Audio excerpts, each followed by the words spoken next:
لا شريك له إلها واحدا أحدا فردا صمدا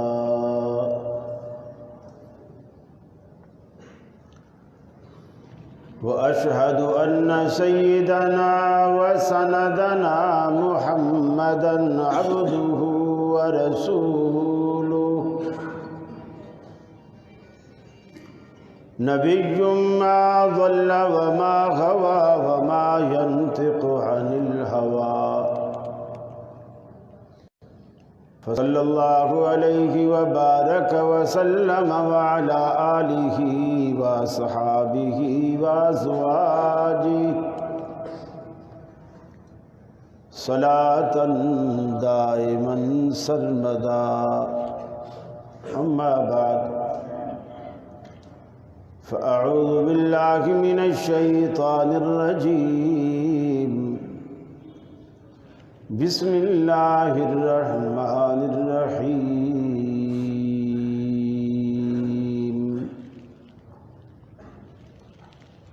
ما خلقت الجن والإنس إلا ليعبدون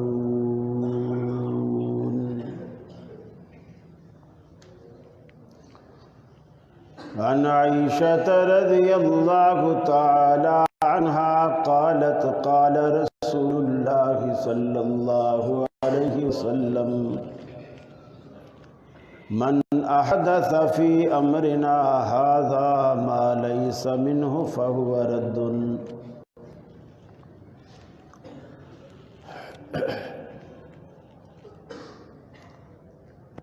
یہ مقصد ہے کہ دنیا سے جہالت دور ہو جائے کلام اللہ سے مومن کا دل پر نور ہو جائے یا الہی جب تک کہ میرے جسم میں جان رہے تجھ پہ صدقے تیرے محبوب پہ قربان رہے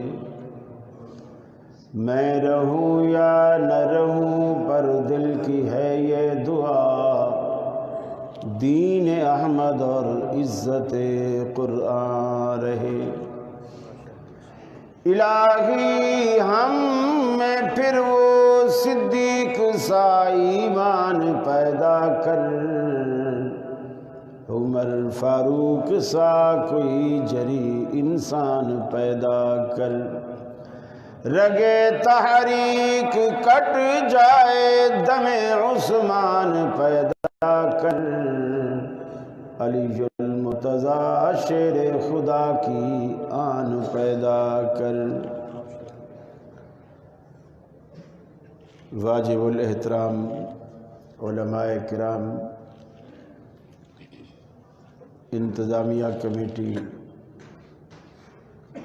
اور کرنگی حلقہ کے یا دور دراز سے آنے والے میرے مسلمان اہل توحید بھائی اور میری مسلم ماؤں بہنوں بیٹیوں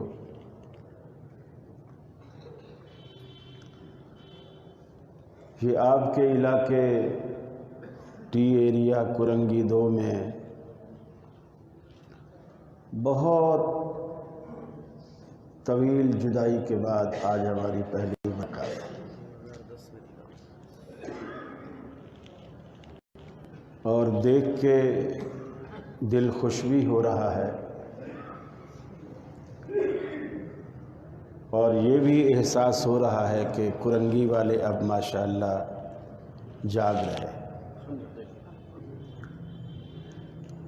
کیونکہ اس سے پہلے میں نے علی مسجد کے باہر بھی ایک جلسہ اٹینڈ کیا ماشاءاللہ لوگوں کی کافی حاضری اور تعداد تھی اور آپ کی حاضری اور تعداد بھی بتا رہی ہے کہ آپ کو صرف بھائی لوگوں سے ہی نہیں دین سے بھی بڑی محبت ہے اور اللہ یہ محبتیں سدا قائم رکھے آپ کے خطیب صاحب محترم پروفیسر ارشد علی صاحب نے مجھے حکم کیا تھا کہ مقصد حیات کے حوالے سے کچھ باتیں آپ کے گوش گزار کی جائے۔ میں انشاءاللہ پونا گھنٹہ آپ کا لوں گا اور اس کے بعد انشاءاللہ آپ کے سوالوں کے جوابات ہوں گے۔ اللہ سے دعا ہے اللہ مجھے حق کہنے کی اور آپ کو حق سننے کی اور ہم سب کو عمل کی توفیق عطا فرمائے۔ اللہ تعالیٰ نے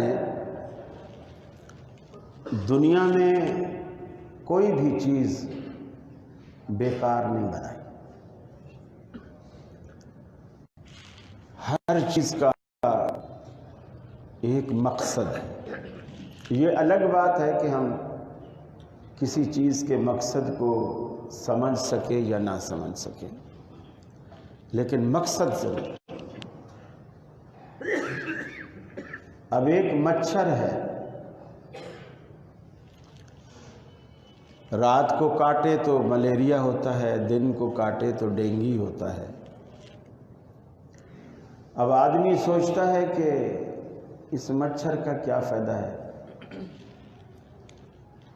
رات کو سونے نہیں دیتا، بیماریاں پھیلاتا ہے، تکلیف دیتا ہے۔ میں سوچتا ہوں کہ آپ ان فیکٹری مالکان سے پوچھئے جو مچھر مارنے کی دوائیاں تیار کرتے ہیں، کتنے سینکڑوں لوگ ہیں جن کا روزگار صرف مچھر کی وجہ سے لگا۔ ان کے ڈی ایچ اے میں بنگلے، باتھ آئی لینڈ میں بنگلے مچھر کی وجہ سے بنے۔ یہ جو کھڑکیوں میں آپ جالیاں لگواتے ہیں شیشے لگانے کے بعد، یہ جالیاں جو فیکٹریاں بناتی ہیں ان کی فیکٹریاں مکھی اور مچھر کی وجہ سے چل رہی ہیں۔ اگر مکھی کا اور مچھر کا ڈر نہ ہو تو جالیاں لگانے کی ضرورت ہی نہیں، شیشہ کھولا اور اپنا سو گئے۔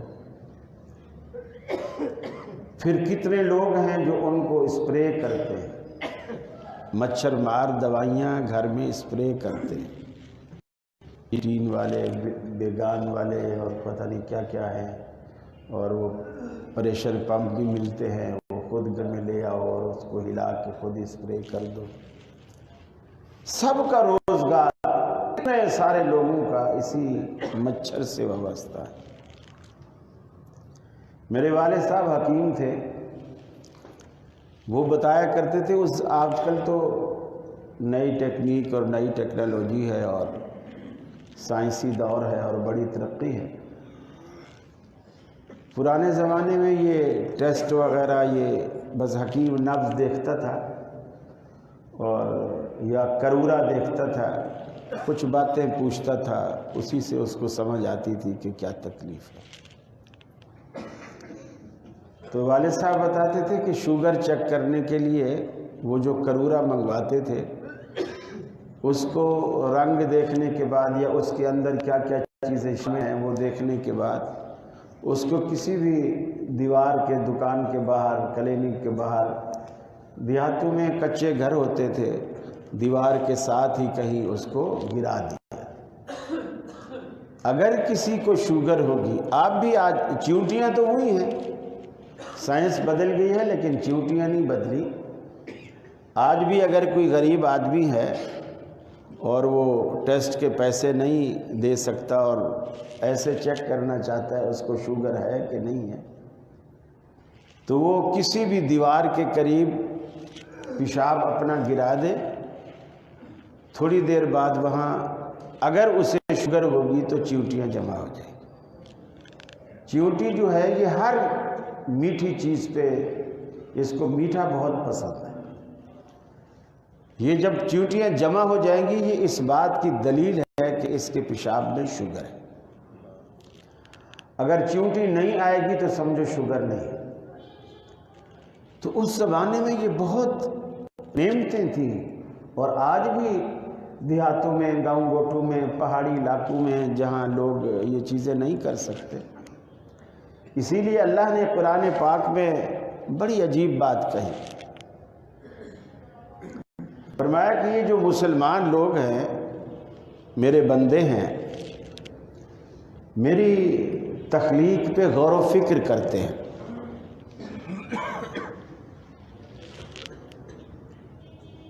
فرمایا الذین یذکرون اللہ قیاما وقعودا وعلی جنوبہم ویتفکرون.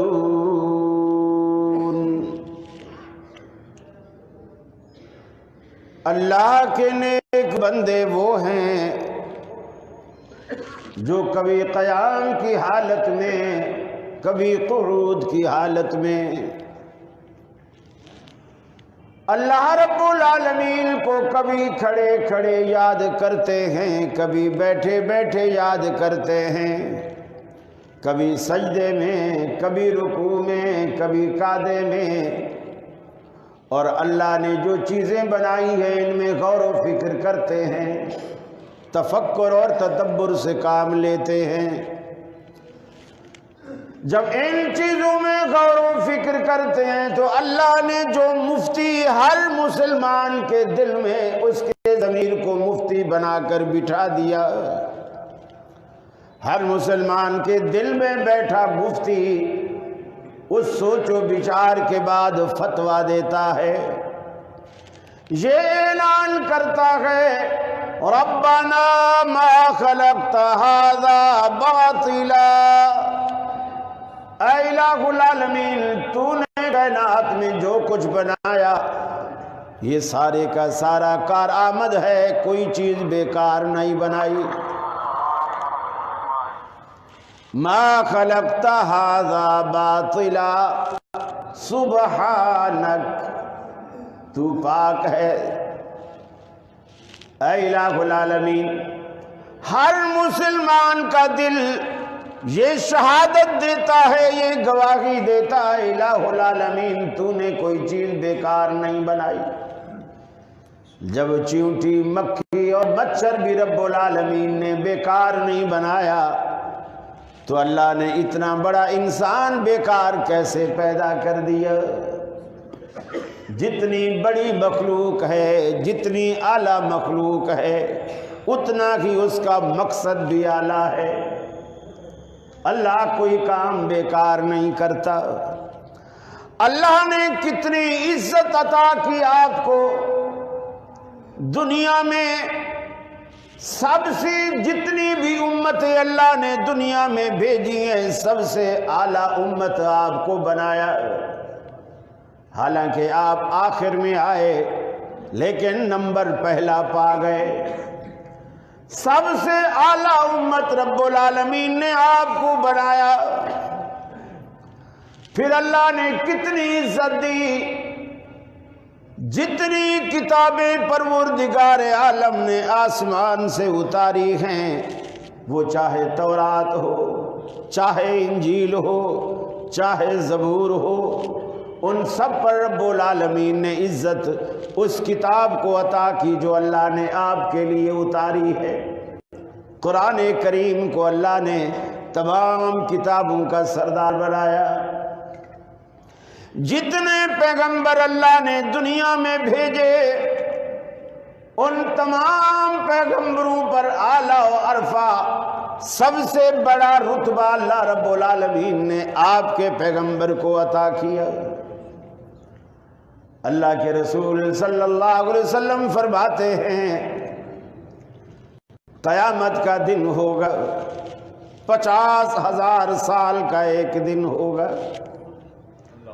ساری دنیا سورج کی تپش میں، پسینے میں شرابور، اپنی اپنی باری کا حساب و کتاب کا انتظار میں ساری کی ساری کائنات کھڑی ہوگی. اللہ رب العالمین حساب نہیں لیتا. اللہ کی مرضی، کسی کو جرت نہیں اللہ سے پوچھ سکے. ساری مخلوق کھڑی ہے. ایک ایسا وقت بھی اس سے پہلے آئے گا جب پہلا سور پھونکا جائے گا، ساری کی ساری کائنات، یہ ہستی بستی دنیا، ہنستے بستے شہر، یہ آسمان میں جگمگ جگمگ کرتے ستارے، یہ سارے کے سارے زمین بوس ہو جائیں گے، آسمان لپیٹ دیا جائے گا۔ اذا السماء انفطرت واذا الكواكب انتثرت، یہ آسمان کے دامن میں چمکنے دمکنے والے ستارے آسمان سے جھڑ کر زمین بوس ہو جائیں گے۔ انسان یہ سارے مناظر دیکھے گا، حتیٰ کہ انسان بھی ختم ہو جائے گا، سور پھونکنے والا فرشتہ بھی ختم ہو جائے گا، وہ سور باجا وہ بھی ختم ہو جائے گا۔ کائنات میں اللہ رب العالمین کی ذات کے سوا کوئی ذات کائنات موجود نہ ہوگی، اکیلا اللہ ہوگا۔ جب تک رب العالمین چاہے گا پوری کی پوری کائنات میں خاموشی اور سناٹا ہوگا، اس لیے کہ بولنے والا، چہکنے والا، آوازیں نکالنے والا کوئی زیرو دنیا میں اللہ کی ذات کے سوا کوئی بھی باقی نہ ہوگا۔ کلو من علیہا فان وَيَبْقَى وَجْهُ رَبِّكَ ذُو الْجَلَالِ وَالْإِكْرَامِ، ساری کائنات پر فنا کی تلوار چلے گی، ایک رب العالمین کی ذات کی رہے گی۔ اللہ ایسے میں خود اکیلا سوال کرے گا، دنیا والوں سے سوال کرے گا، اَيْنَ الْجَبَّارُونَ، اے دنیا میں ظلم و بربریت کے پہاڑ ڈھانے والوں، لوگوں کے حق مارنے والوں، ظلم و ستم کرنے والوں، قتل و غارت گری کا بازار گرم کرنے والوں، بتاؤ آج تم کہاں ہو؟ اَيْنَ الْجَبَّارُونَ۔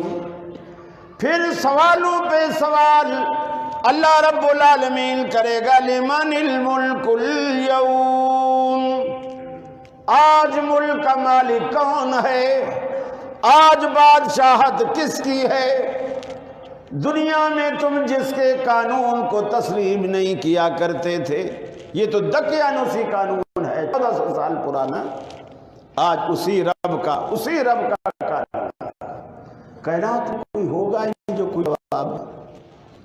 جب اللہ رب العالمین دوسرا نفخہ پھونکنے کے لیے سب سے پہلے فرشتے کو پیدا کرے گا اور وہ دوسرا نفخہ پھونکے گا، وہی فرشتہ پہلے آواز پہ دنیا ختم ہو رہی ہے، اب دوسری آواز پہ دنیا آباد ہو رہی ہے۔ لوگ زمین سے ایسے نکلیں گے جیسے برسات میں کھمبیاں تھر کے علاقے میں، ریگستان میں کھمبیاں زمین سے نکلتی ہیں، ایسے لوگ قبروں سے نکلیں گے، اور جب نکل کے آئیں گے اللہ کے سامنے کھڑے ہوں گے۔